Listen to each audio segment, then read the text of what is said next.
This podcast is a quest for well-being, a quest for a meaningful life through the exploration of fundamental truth. Enlightening ideas, insights on physical, mental, and spiritual health. The inspiration is love. The aspiration is to awaken new ways of thinking that can lead us to a new way of being well. Welcome to Body, Mind, and Soul Healing Conversations.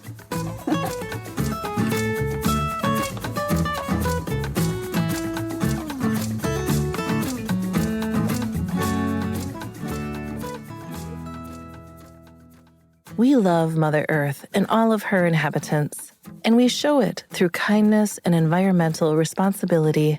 From ingredients to sourcing to partnerships, we aim for the lowest environmental impact while ensuring our milks provide optimal nutritional benefits.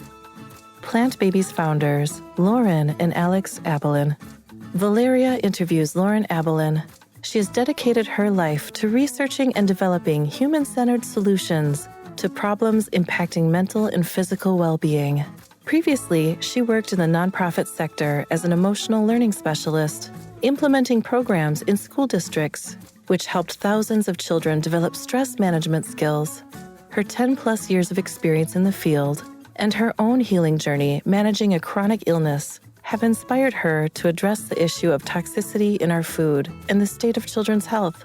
She co-founded PlantBaby and created Kiki Milk alongside her husband after their son was born. She is committed to empowering others in their journey to attain mind-body wisdom, adopt healthier lifestyles, and live the most enriched lives possible. Lauren brings to the company the vision, a health and nutrition background, and experience designing products as a mom. Meet Lauren at kikimilk.com. Here's the interview with Lauren Abelin.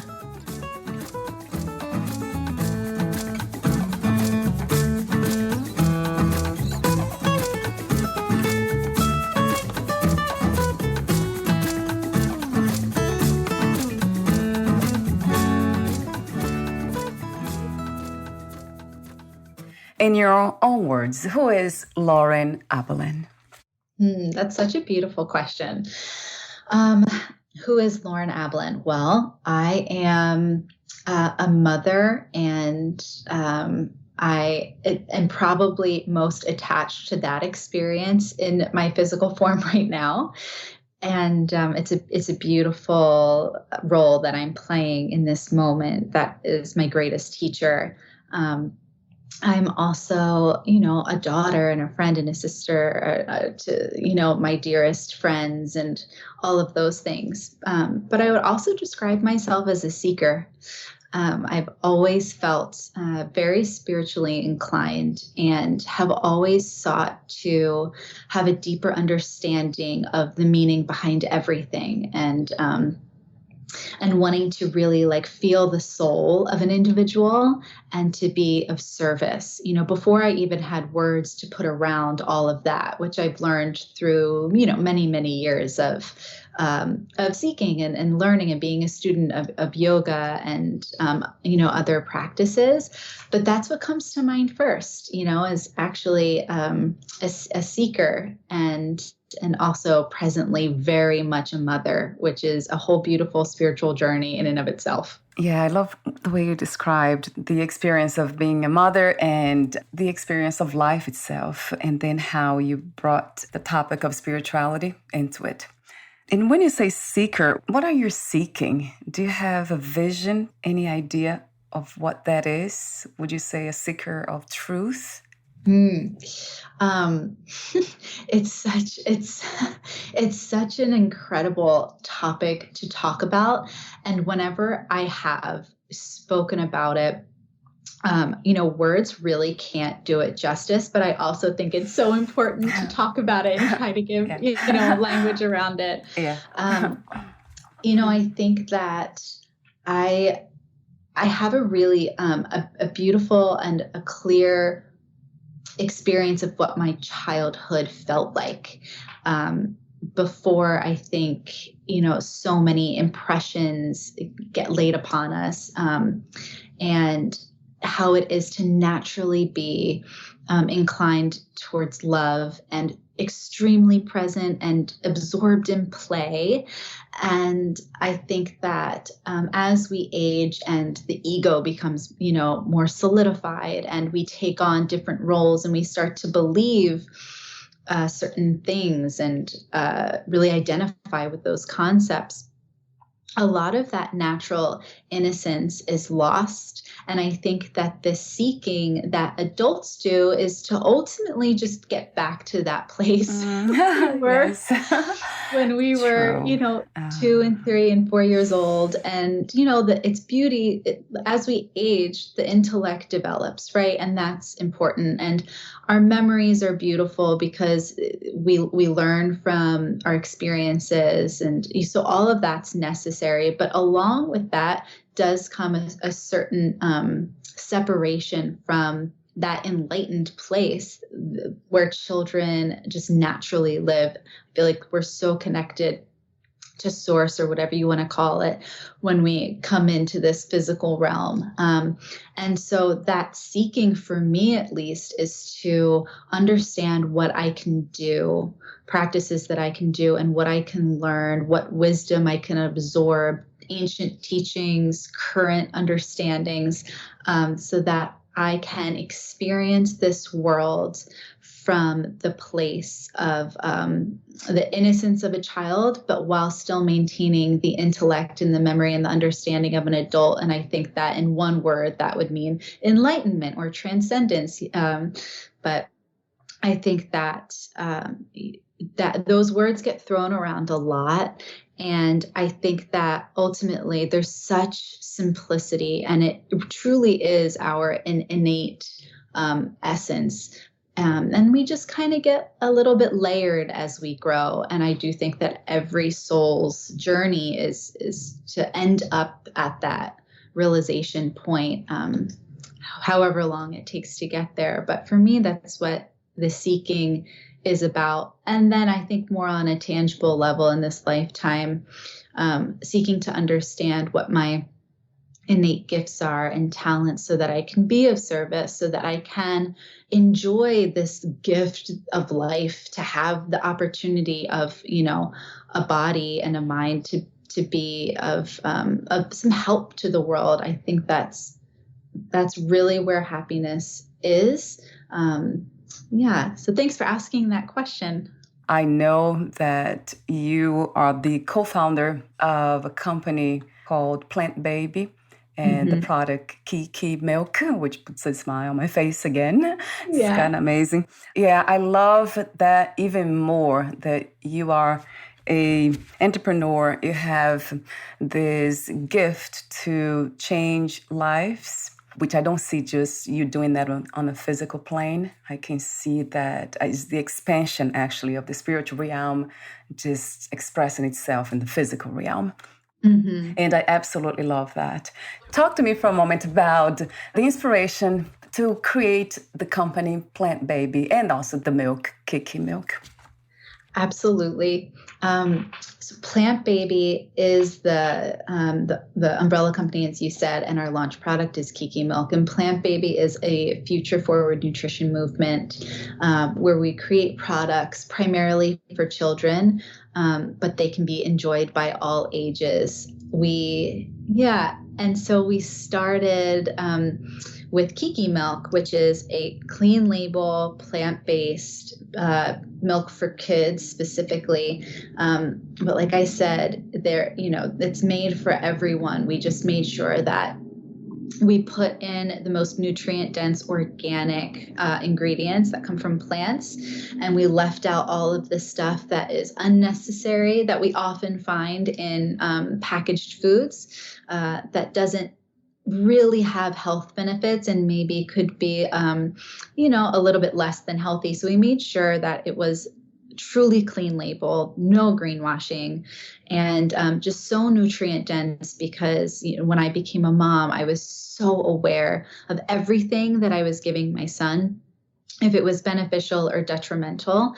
And the inspiration is through the journey of motherhood. I think that I had this notion, which now I realize was a bit naive and optimistic and so sweet, that I think so many women have going into motherhood, that it would just be really easy to breastfeed, that it kind of comes along with the territory.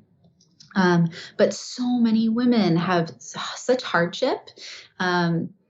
And it's not very straightforward. It's such a beautiful art, like the art of breastfeeding. There is a lot of learning there. And I think that, I assumed it would just come naturally and I could continue to do it for as long as I wanted. Oh, if I wanted to breastfeed, my son's name is Alex, I could breastfeed him until he's 2 or 1 or whenever I choose. And I really did not have that control over it.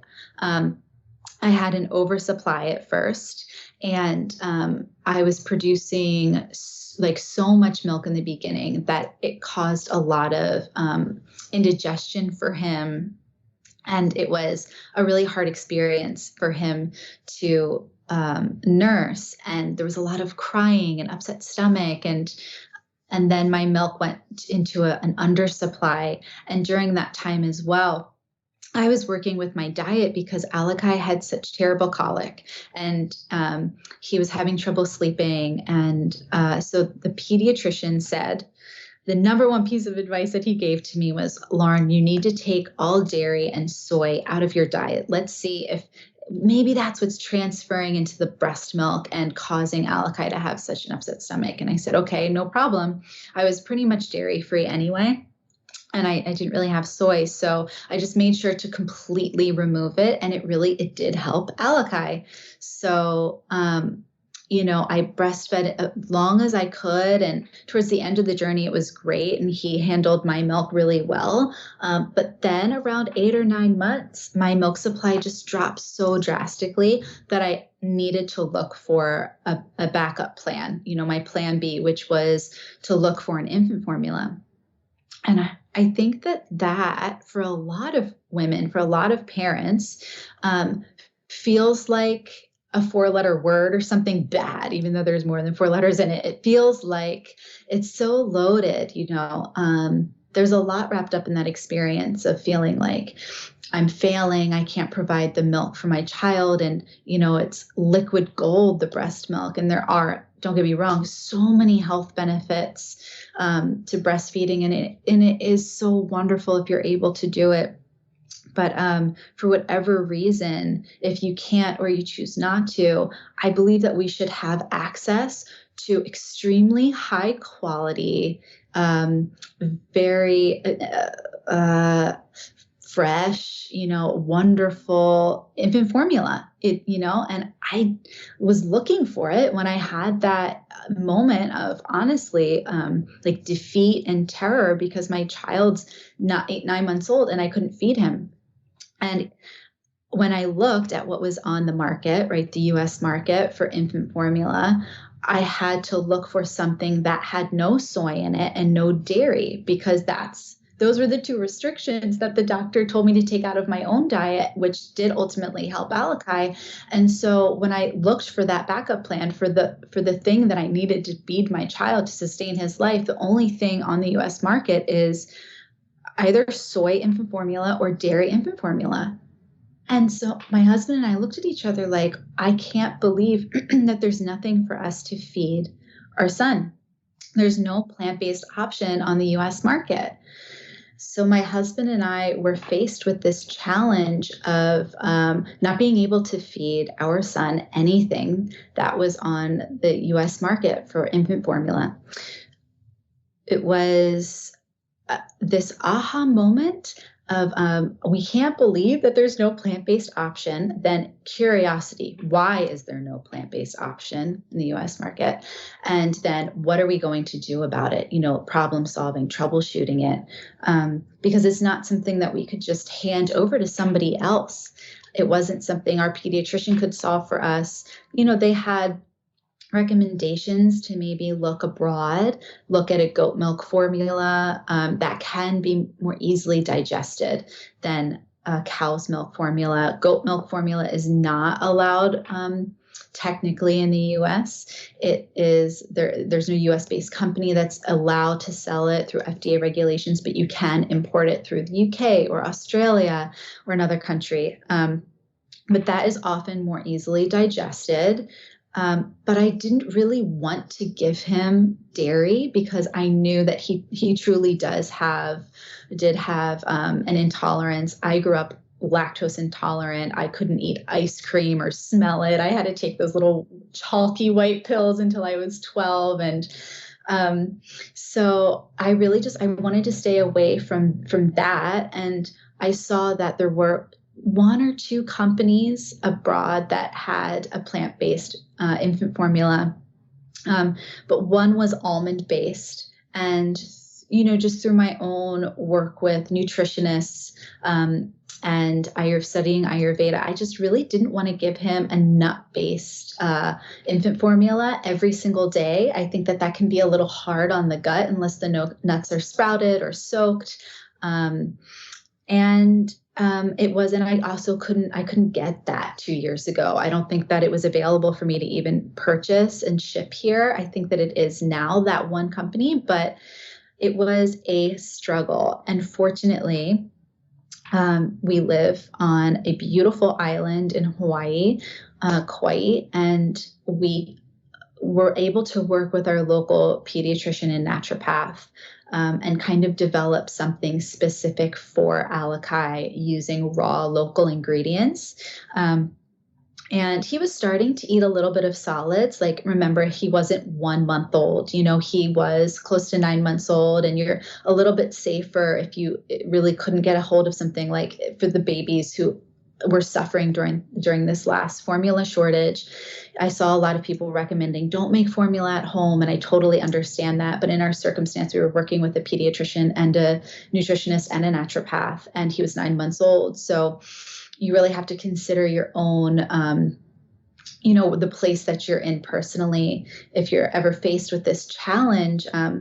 And so we looked around and we had an abundance of raw coconut meat, young raw coconut meat, high in fat, and really just so nutrient dense. And then the raw coconut water. And then we looked into adding the hemp seeds and sprouted pumpkin seeds and all of these other incredible nutrient dense ingredients to try to supplement.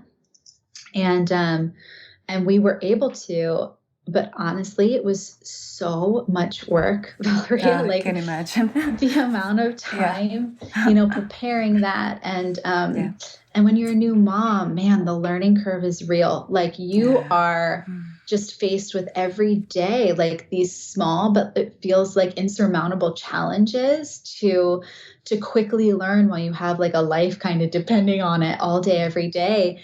And I thought, this just needs to be accessible. Like, this needs to be just a readily available product for infants and for moms and for families in the US and internationally. And I cannot believe it's not. So we went right into creating an infant formula, which we realized is such a beautiful endeavor. And we are absolutely still working on that. It's our North Star product, and we're committed to bringing that to market. But it is a lengthy process where you have to work with the FDA, and we're happy to, and you need a whole food science team on board, and it takes a few years. And as we were doing R&D, research and development around creating that infant formula that was plant-based, we were also growing as parents, and Alakai was aging, and he was 1 and 1.5, and he didn't really need the infant formula anymore, but he did really still like to have something in his sippy cup. It was part of his routine. And I looked then just at the supermarket on the shelves for a really nutrient dense, clean label, plant-based milk that would be suitable enough to, kind of transition him or wean him into just regular, plant milk. And I couldn't even find that. There was like nothing on the shelves because I was looking for something that was, specifically good for young growing bodies with sensitive systems and sensitive digestive systems. And it's really important what young children are consuming, Does it have good fats? Like, is it high in good fats? And does it have like a good amount of protein? And if we're giving sugars, what kind of sugar, where is it from? Is it a whole food source like coconut sugar? And is there calcium in it? And I could not check all of those boxes. And so we immediately realized we need to launch with the plant-based milk for kids. Like, they don't have this either. That's not even, readily available. And it's beautiful to make it at home for sure. But what I quickly realized when we were developing it, and I was developing it in my own kitchen, was that also takes a lot of work. And to hit all of the markers, as we were working with the pediatrician and the naturopath and the nutritionist and the food science team, you really do need to source very well. And there is an art to it, creating that ratio and the blend, really to get this product that is what I wanted it to be, so nutrient dense and a complete plant-based protein, and hit all those markers. And I thought, man, this needs to be something that can go to school with the kid in their lunchbox. And parents are struggling as it is, like with being overworked and having not a substantial support system. And I just felt like, okay, we're launching with this product, and Kiki Milk was born. I have been using coconut milk for a long time now, and I just realized by reading the information on your website, and I think on your bio too, not sure, about filters and gum, GUM. I didn't even know what that was. And I noticed the milk that I have been drinking for so long has it in there. I just paused for a moment. What do I do now? I have to change that too. So I'm thinking the Kiki Milk will be it. So that'll be my next experiment, because I normally experiment with everything. But talk to me for a moment about the name, the inspiration for the name. I love the name. Kiki. I'm so glad that you like the name. And you said earlier it brings a smile to your face. And my reply was, that makes a lot of sense, because we let children choose the name and it made them smile. And I think that's why they picked it. We gave them a list of words, and some of them were made up words or abbreviations or, like real words. And the list was 10 different words, and every single child chose Kiki.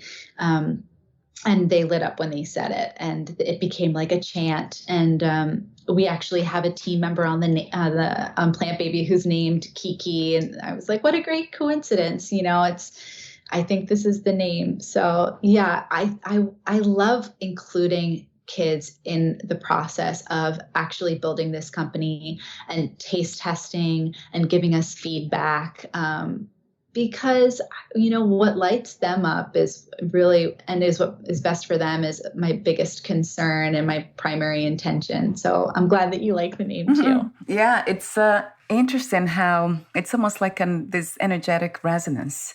There's something about it. So we can order from your website, but also on Amazon. Would you recommend one over the other, or doesn't really matter? I think whatever is easiest for the family or the person. And we're also on Thrive Market, which is an online grocery store. I love going to our website. I think that you would get the most like a serotonin boost from going to our website. I agree. Absolutely agree. Yes, so I'll do that myself. You also worked in the nonprofit sector as an emotional learning specialist. I would love to hear more about that, Lauren, your background. Yes, I would love to tell you more about it. It was some of the best years of my life. I majored in psychology. And after I graduated, I got into the master's program of my choice, but I felt pulled to really be in the field and work directly with kids first, to have an understanding of what I wanted to specialize in. And this is over a decade ago now, but I started working with children with special needs and working in the early intervention space, and through learning how to give behavioral therapy assessments and work with the early intervention team. And then that went into helping to build the most beautiful nonprofit that at the time was called Yes for Schools. And I was a social emotional learning specialist. And basically what that means is we help children identify their emotions, give language, be able to speak to what they're feeling and going through. And then we taught them tools to emotionally regulate so that they knew what to do with those intense emotions.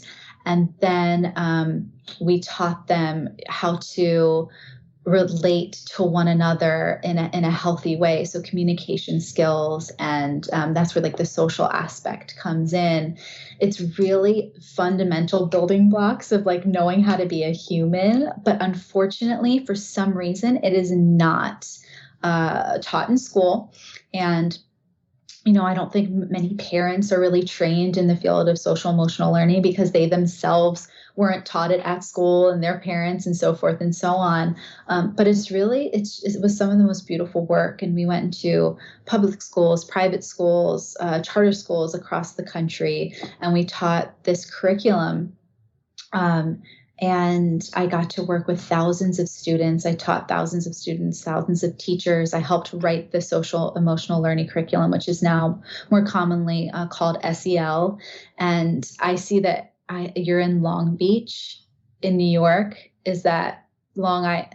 We moved in 2020. We are in Florida now, Vero Beach, Florida. Okay. I worked in Freeport, Long Island for a long time. I did, right. And I got to really connect with so many children and talk to them about anxiety and joy and fear and the full spectrum of emotions. And we helped them work through all of that, providing breath work skills, and it was incredible. I think that that is part of my passion to A, be of service, but B, to address the holistic needs of the human. And probably because when I was growing up, I experienced anxiety and I didn't know what to call it. No one told me what it was, and the guidance counselor isn't really there for that in a school most of the time. And so when I became an adult, I just wanted to understand how the brain works. Why do we have emotions? Where do they come from? What do we do with them? How can we thrive? So many questions. And there are actually answers. There's incredible knowledge and modalities and tools out there. And I just thought, man, what a shame that it's like mostly privileged adults who get to tap into that when they have some sort of crisis later on in their lives. But children are honestly suffering through the challenges of childhood because they are valid, especially preteens, especially going through puberty. So it was really beautiful work. And I saw how diet impacted mental health. And I saw how breath work can improve the immune system and regulate the nervous system. And I saw children thrive even though they were coming from extreme poverty or, extreme trauma in their households. So, I really do view that PlantBaby is somewhat of an extension of this because of that nutrition piece. I think that if children have access to whole food that is low in sugar or has the right kind of sugar in it, with just really nutrient-dense ingredients, it can help their brain and it can impact their, overall health. So it's always going to be a part of my work, no matter what form it takes, SEL or being the co-founder of this company. I have a mission to help kids and help people be healthier. It really feels to me as a calling as I listen to you. How wonderful to see that in real life just happening. Sometimes we doubt these things, but it's amazing how life is constantly calling us. I see life as it's almost like a self-supported system. It's always trying to balance itself. Well, emotional healing, emotional health, that's a whole podcast in itself. We have lots of them here. I talked to tons of people about this topic specifically. And then listening to you make that connection between nutrition and emotional health is just like, of course, yeah. So you're doing that work in an indirect way, but you have done it directly too with the other work you did. But it's also really beautiful to see that you're doing that for your child. So most of us adults have had a lot of trauma in childhood, for not having, myself included, of course, not having educated parents. They were suffering from emotional distress. So thank you so much for being this amazing, beautiful mother to your son. Oh, thank you. So let's see. I have lots of questions, way too many for the time, but let's see. Let me ask you another one. Yeah, I wanted to hear about your healing journey managing chronic illness. So yeah, I'd love to hear about that too, Lauren. Yes, it has been a journey. The chronic illness world, I mean, there's so many of us who have dealt with chronic illness or dealing with chronic illness. The stats now for children are 1 in 3, and some doctors are saying 1 in 2 children will deal with a chronic illness in their lifetime. That's devastating, because a couple of years ago it was 1 in 4. 10 years ago, I think it was 1 in 5 or 1 in 6, so it's rapidly increasing. My own journey with it has been filled with grief and confusion that has turned into a fire to heal and understand root cause. And for me, I grew up around health issues. My dad was terminally ill for the majority of my childhood. He had his first brain tumor when I was 2, and they tried to surgically remove it, and they couldn't remove all of it. And so when I was 9, it grew back. And that neurosurgery was debilitating and left him almost a vegetable. He had to learn how to walk, talk, and eat again over the course of the rest of my childhood. And so from when I was 2 years old to 17 years old, when he ultimately passed away, I witnessed probably some of the most extreme health issues that a human being can have. I also witnessed the most inspiring perseverance that a human being can portray. And so when I started to deal with my own chronic illness stuff, I didn't even really think that I had health issues, because to me, health issues were, oh my gosh, like extreme, like my dad, brain tumors, or, he had towards the end of his life, bone marrow cancer. He had seizures, he had strokes. Like, this man really suffered, and through it all never complained. He was really a bright soul on this planet. And so I didn't register what I was going through as health issues until I realized that I was ending up in the hospital a couple of times a year, needing like heavy courses of antibiotics, or needing cortisone shots, dealing with tons of inflammation. My symptoms were all over the place. And that is when it coincided, I think, with holistic health coming into the consciousness of Americans. And yoga was becoming more popular. Ayurveda was becoming more popular. Naturopaths were popping up. And I started to see alternative doctors, because I had been to hundreds of specialists that would just kind of bounce me around. I would see my general doctor, internal medicine, that would have me see 10 specialists, and no one could figure out what was wrong with me. But I was in my 20s, and all the test results showed that I was a healthy, air quotes, healthy 20-something-year-old, and I should be thriving, but I wasn't. It was, debilitating, the fatigue and the brain fog and the chronic infections, chronic staph infections, kidney infections, bladder infections, UTI. It was, 4 times a year or more. And so I started to devote a lot of my energy and resources into understanding what the root cause was of all of these health issues. And it took it took the last 8 years for me to get to a place of really, I think, knowing what was wrong and having an understanding of what the root cause is, and now having a regimen and a protocol to get back to health and to really heal. But it is hard. And like, my heart goes out to anyone who has a health issue or chronic illness, because it makes everything else look easy. Like being a mom now and dealing with a chronic illness, I think, man, if I was just able to be a mom without chronic illness, how easy it would be. And it would still be hard, don't get me wrong. But when you layer on top of like your health not being well, it is so hard. And I have so much compassion for those who are going through it. So yeah, some of the things that I did, I figured out how to adjust my diet. I was a vegetarian and a vegan for a long time. And some of the time I had to add back in meat, very specific kinds, sourced very specifically, but most of the time was vegetarian or vegan.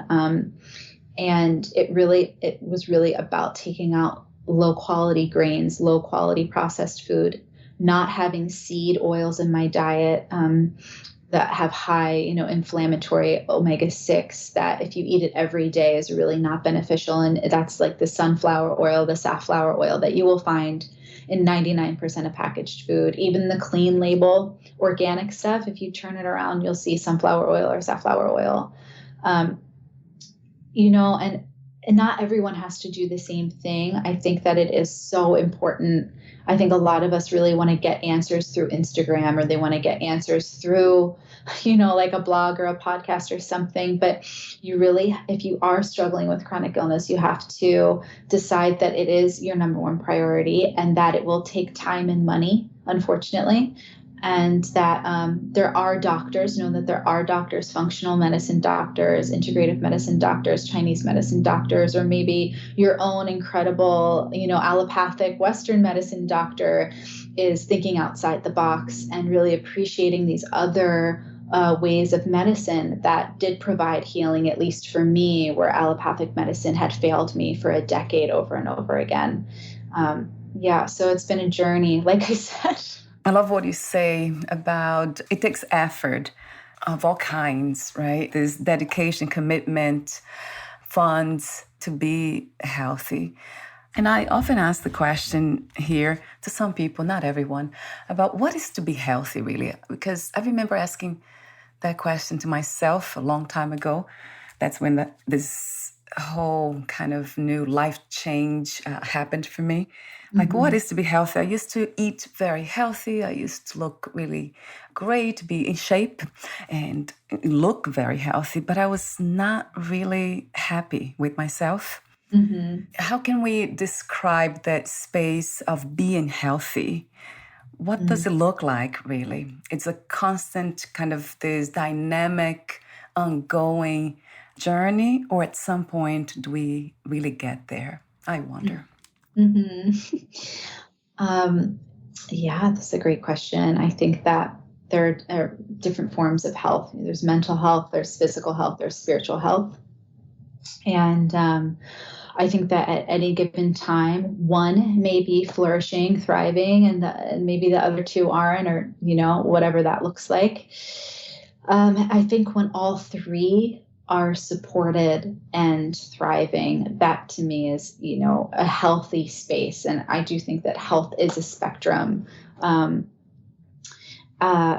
think our spiritual practices absolutely impact our mental and our physical health. So that for me, and I can only speak for me, is the foundation. So which helped me considerably through my chronic illness journey. I think I would have been way worse off and on even more antibiotics and in the hospital even more if I didn't have my breathwork practice that I've been doing for the last almost 10 years now, which does boost the immune system. And the specific one that I do is called Sudarshan Kriya through the art of living. And that has so much research behind it. I mean, some of the best neuroscientists and doctors across the US and beyond, into India and Germany, they've studied it extensively, and it increases vagal tone. So impacts the vagus nerve and the health of that, which is so important for, the parasympathetic aspect of our nervous system, which is directly related to immune system health and whether our immune system is strong or not. And so I carve 30 minutes out in the morning to do that breath work. And that impacts how my mental health and my physical health operate for the rest of the day. So, mental health is a tricky thing, because I think that a lot of us struggle with anxiety, and we struggle with the pace of the world, and we struggle with the news that we hear and are often inundated by. At least for me, I have experienced mental health issues. When my dad passed, I was diagnosed with PTSD and generalized anxiety disorder. I have been clinically depressed, and I was privileged enough to be able to, when I was in my late teens, early 20s, to have the time, and I was exposed to yoga and breath work. So instead of immediately leaning onto medication, which is so important at certain moments and can be vital for people, I was able to not medicate myself, and I was able to heal the PTSD, heal the generalized anxiety disorder and the clinical depression through extensive breath work practices and meditation, and years of repeating that. So it's all interconnected. And I think that, our world is not currently really set up for our health in any of those three aspects to thrive. It's such a shame, but it really like just our daily existence being exposed to blue light from tech and screens all day, to the air pollution and the water pollution, just the toxic load that our body experiences on a daily basis through, the artificial fragrance that's in hand soap or our body wash, our shampoo, the parabens, the list goes on. And then the mental toxic load that we experience from just the climate of the time that we're in, the fear of the pandemic, the political divisiveness, all of those things, impact our mental and our spiritual health, which then it's the cycle I'm talking about, impacts our physical health, and it goes round and around. So unless you stop it, unless you pause and you really assess, and observe from a zoomed out perspective of your life, and you're like, okay, what does my toxic load look like in these three areas, physical, mental, and spiritual, and how can I adjust it? And a lot of it is honestly free. It doesn't have to immediately go to a doctor, go find a naturopath, spend $200. No, a lot of it is free. A lot of it is how much blue light are you letting into your eyes early in the morning and late at night? Are you able to be barefoot on the ground at all during the day to go outside? Are you able to filter your water? Are you maybe, change your diet, and it can cost the same if you eliminate rather than just continue to eat so much processed food, but try to buy organic fruit at the same time. Best to eliminate. So anyway, those are some of the insights that I've gained over the last decade of really dedicating my life to healing. I love your wisdom, and I love how generous you are to pass on this information. How wonderful. When you speak of healing, when you say that word, when I say that word, when I see it, it feels like it's something that is actually very simple. I know it's not easy, but it can be easy. A lot of what healing has to do with is stop doing what we are doing to cause the diseases and the problems. And I know a lot of it we don't have control of, as you said, the environment and all the toxicity everywhere. But there are some things that we can do that can make a huge change. And I love what you mentioned about the spiritual component. That has made a huge difference for me too. Every time I find myself overloaded with whatever it is, I just go back to the present moment Thank you so much, Lauren, for your presence in this reality. It's very much needed. Thank you, Valeria. You're such an angel. Your conversations with so many of us, it really do have a ripple effect, like I mentioned to you before, and are important, that we speak all of this into the reality. I do think it makes a difference. It really feels to me that it does, although I do know that everything is just perfect the way it is. It goes back to that unconditional love, unconditional presence that I can feel everywhere. That's such an amazing balance, isn't it? Dance, I call it. It's like seeing the perfection, the imperfection, and just letting them be. Lauren, we didn't talk about the ingredients. Oh, you did mention earlier. Oh, you did actually. I have in front of me here. I was impressed by the ingredients in the Kiki Milk. All great ones. Oats, filtered water, of course, and then oats, which I have almost every day, organic oats, hemp seeds, sprouted pumpkin seeds, organic coconuts, coconut sugar. So all the good stuff is in it. So before we say goodbye for today, I have a few more questions for you, the ending questions. But if we left anything unsaid, please let me know. I would love to hear anything that we didn't have a chance to talk about today. There's anything else you want to say before we say goodbye? Just one note on the ingredients. I'm so passionate about, obviously, what we put in there and intentional about what we don't include. Like you said, we don't put gums or emulsifiers in there. We don't add any artificial flavor, of course, but we also don't add any natural flavors. We just put up a post on our Instagram going into a deep dive. Why don't we use natural flavors? And there's so many reasons why we don't use natural flavors, but essentially they can be derived from a natural source, and then 1 to over 100 chemicals can be added into it to change the taste and kind of alerts the part of the brain that wants to eat more. So it's ultimately at the end not natural. It's not a whole food ingredient. I bring up natural flavors because they are in so many other plant-based milks, and they don't have to be.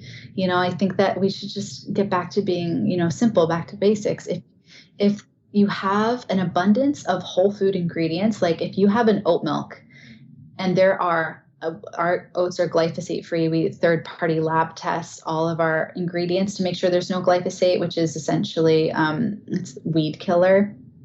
A Roundup, which has been linked to cancer, and a huge article just came out about it. But we're one of the only companies that third-party lab tests to make absolute sure, even though we're certified organic, that there's no residual pesticides in our product, especially not glyphosate. So we actually have a glyphosate-free certification, which is extremely rare.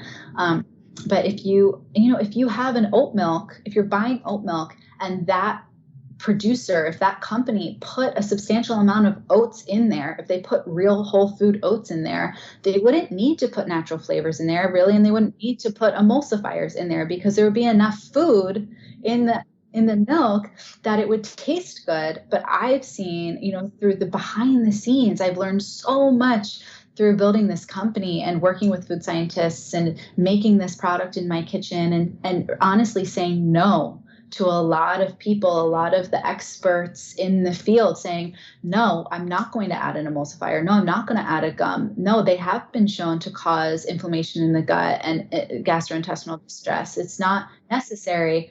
It would be a way for us to cut corners, because we would be able to use less food. We would use less oats. We would put less seeds in there, which means what? Means that it costs less money for us to make, but we would still charge you the same price, and then just put gums in it to build up the texture, and then natural flavors to make it taste like there's food in there, but it's a cheaper product for us to make, but it's not as good for your health.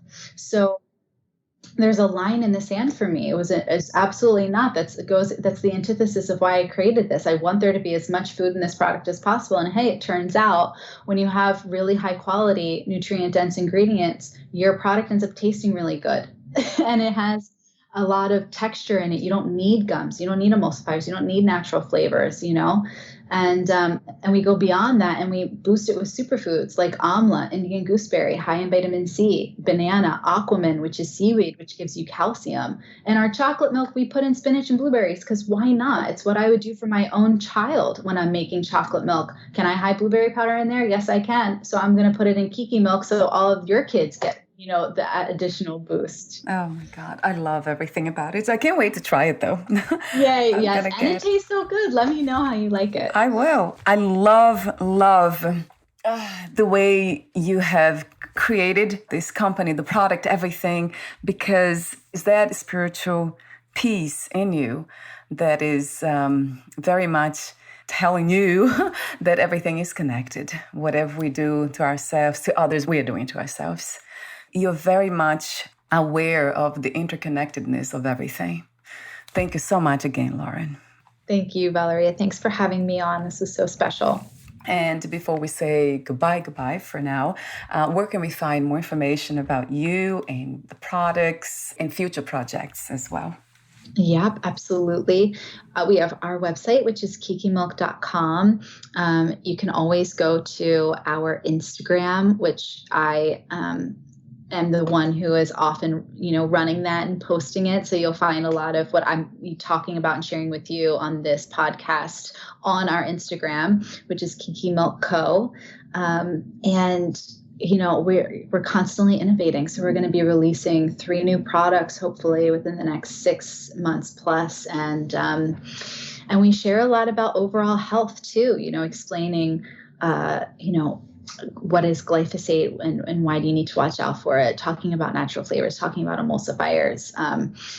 So I think it's going to be, if you did go on our Instagram, it would be beneficial and not draining, because I know that social media is a space that, at least I'm really careful of what energy I'm letting in to my eyes and my brain all day, every day. And I hope that, any content we put out there, I'm really intentional about making it joyful and informative and useful and worth your time. I'll have the link on your podcast profile, the website link. And I don't have the Instagram with me. If you can send it by email, that'll be really helpful so I can add the specific handle.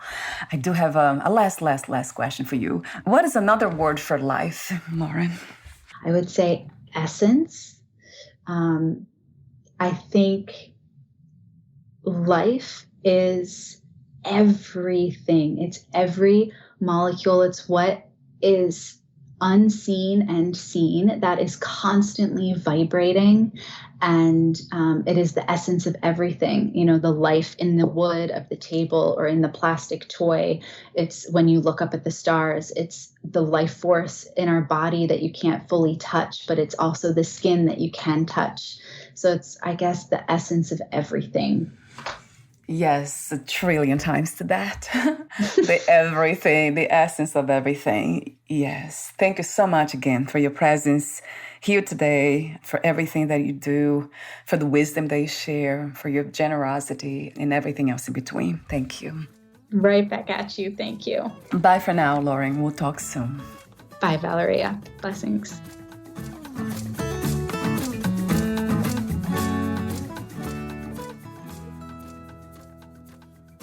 Thank you for listening. To learn more about Lauren Abelin and her work, please visit kikimilk.com.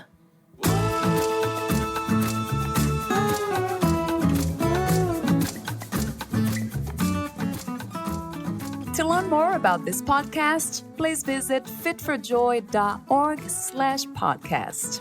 Thank you again for listening, and bye for now.